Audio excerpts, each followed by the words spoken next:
बांग्ला विद्या मंदिर के सभी छात्रों को आपकी हिंदी की शिक्षिका शालिनी का नमस्कार। मैं आशा करती हूँ बच्चों कि आप सब स्वस्थ होंगे और खुश होंगे। तो चलिए बच्चों, आज हम पढ़ेंगे अपना 5वां पाठ यानी कि 5th लेसन, जिसका नाम है जहाँ चाह वहाँ राह। मतलब कि where there is a will there is a way. जो हम चाहते हैं वो हम ज़रूर पा सकते हैं। कोई भी काम इस दुनिया में इम्पॉसिबल नहीं है। तो चलिए पढ़ते हैं। आप भी मेरे साथ पेज नंबर 41 यानी कि 41 पेज ओपन कर लीजिए और ध्यान से सुनिए। बच्चों, थोड़ा सा इसमें ज़रा प्योर हिंदी और देसी भाषा का यूज़ हुआ है, गुजराती। तो उसको मैं आपको पूरी कोशिश करूँगी कि बहुत अच्छे से समझा पाऊँ और आप भी समझने की कोशिश करना। मलमली धोती का बादामी रंग। अब बच्चों, धोती किसको बोलते हैं? साड़ी को। मलमली मीन्स कॉटन में एक कपड़ा आता है जिसको मलमल बोलते हैं, जो कि बहुत एक फाइन कॉटन माना जाता है। का बादामी रंग। बादामी मीन्स बादाम, आप लोग सब जानते हैं, ठीक है ना? बादाम जो हम खाते हैं, ड्राई फ्रूट। बादामी रंग। मलमली धोती का बादामी रंग खिल उठा। बादामी रंग की एक धोती थी मलमली, उसका रंग जो था वो खिल उठा, मतलब बहुत ब्राइट हो गया।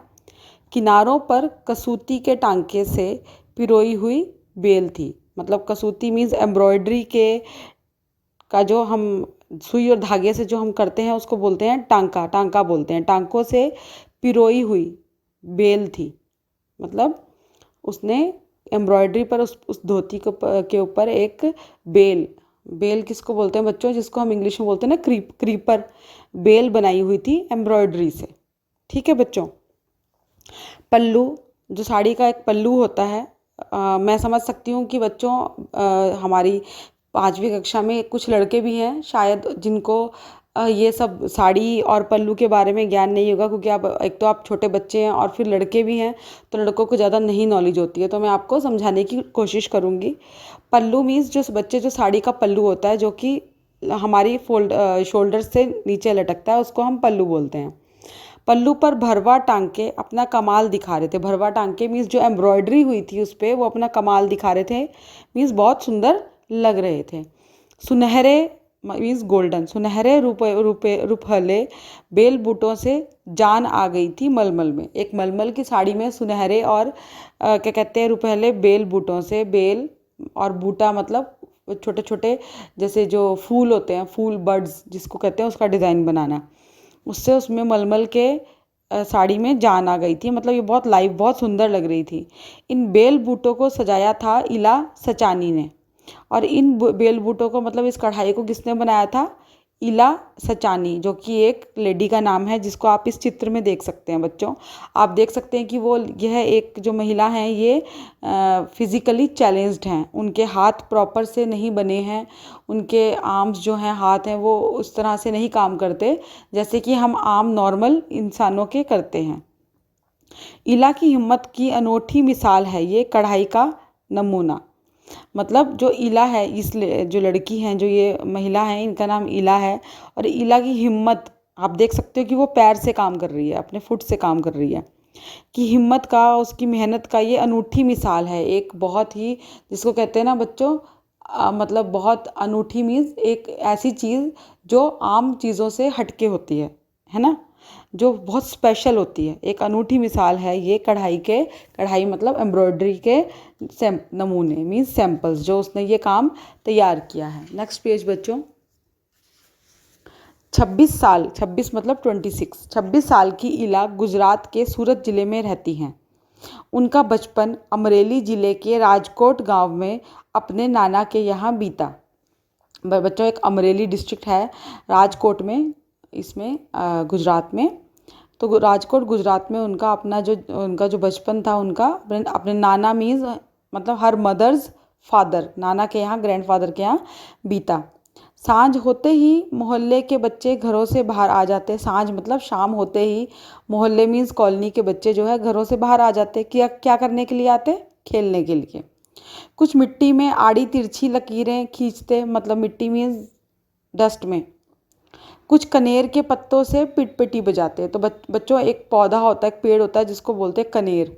कनेर के जो पत्ते होते हैं, लीफ होते हैं, उससे पिटपिटी बजाना मतलब उसको फोल्ड करके एक विसल की तरह आवाज़ निकालने को कहते हैं पिटपिटी बजाना।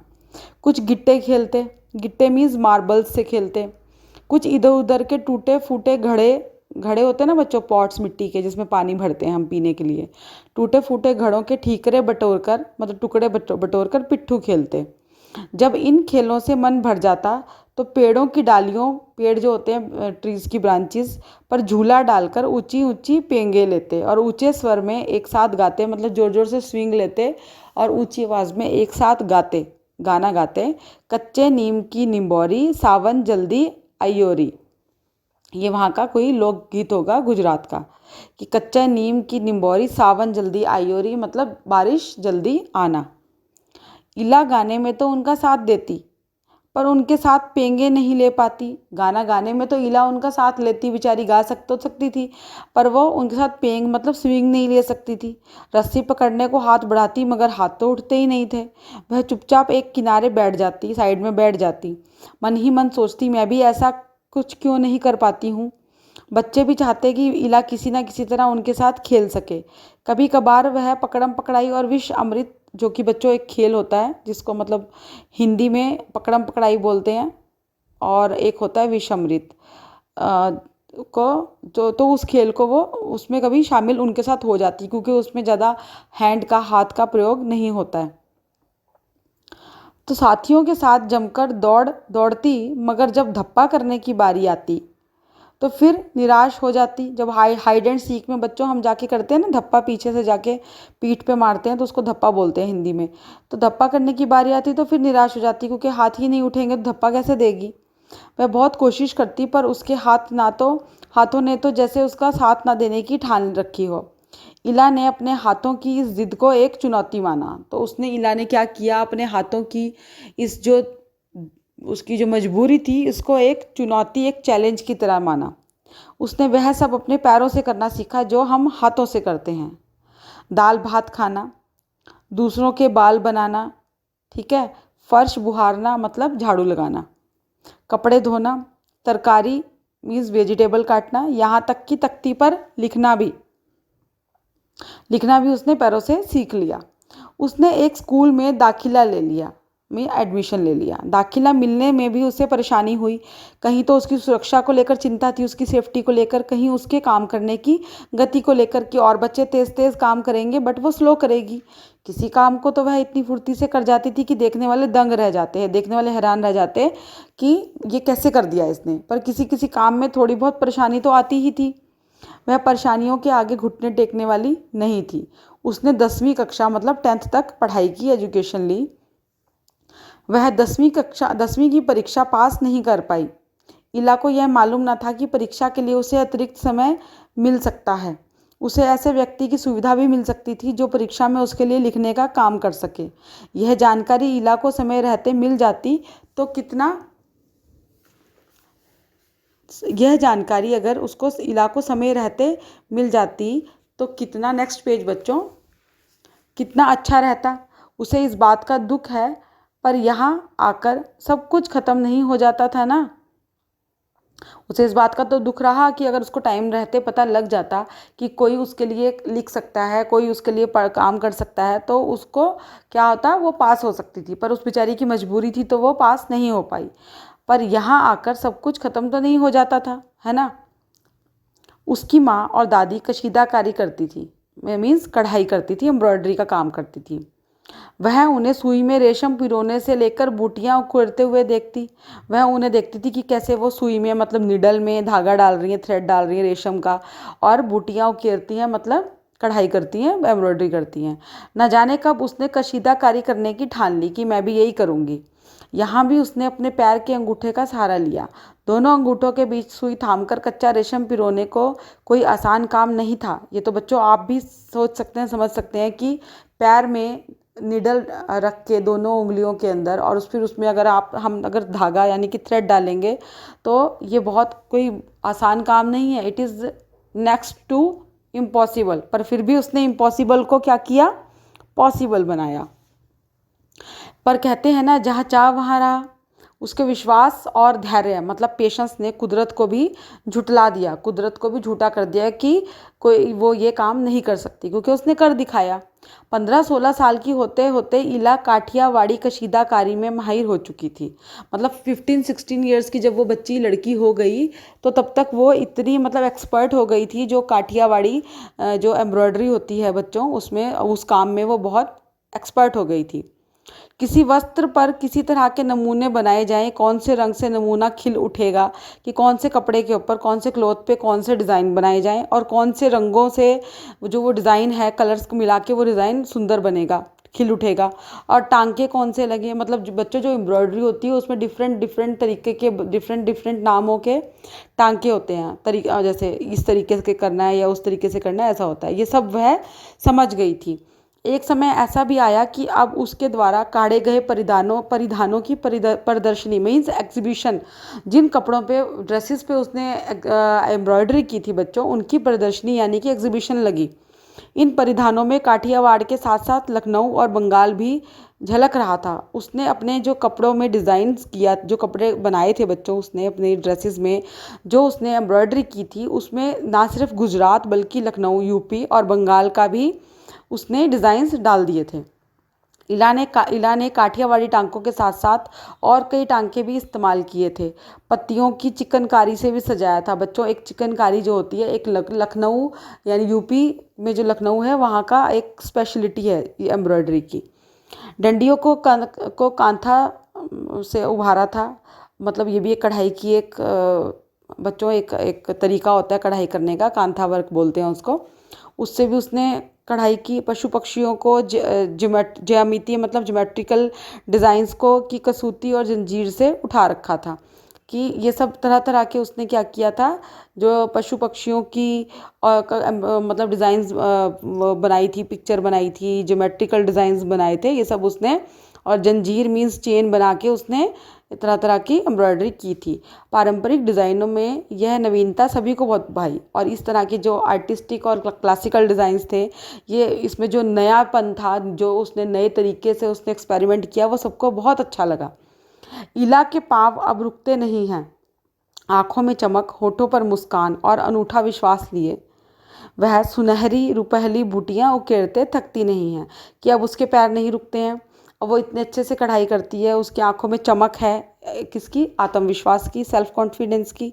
होठों पर स्माइल है, मुस्कान है, और विश्वास है बहुत ज़्यादा अनूठा, अजीब तरह का, अलग तरह का।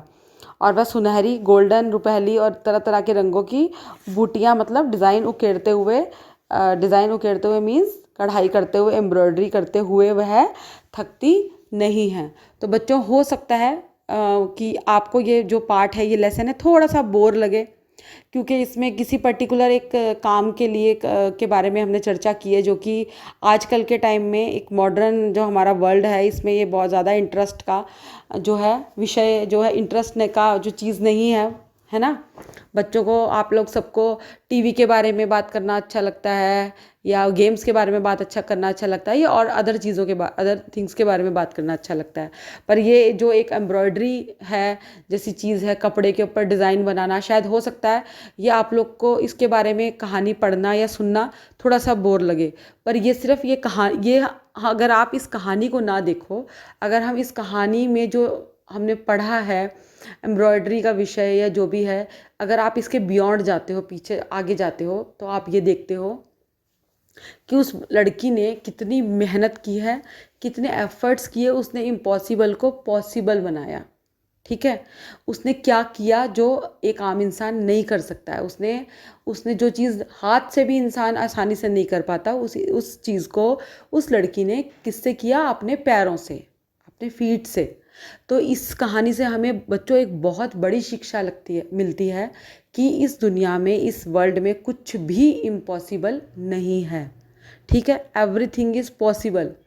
जहाँ चाह है वहाँ राह है। जहाँ आपको, जिस चीज़ को आप चाहोगे उसको पाने के लिए आपको राह मिल जाएगी, आपको रास्ता मिल जाएगा। There will be a way to find it और एंड अचीव इट।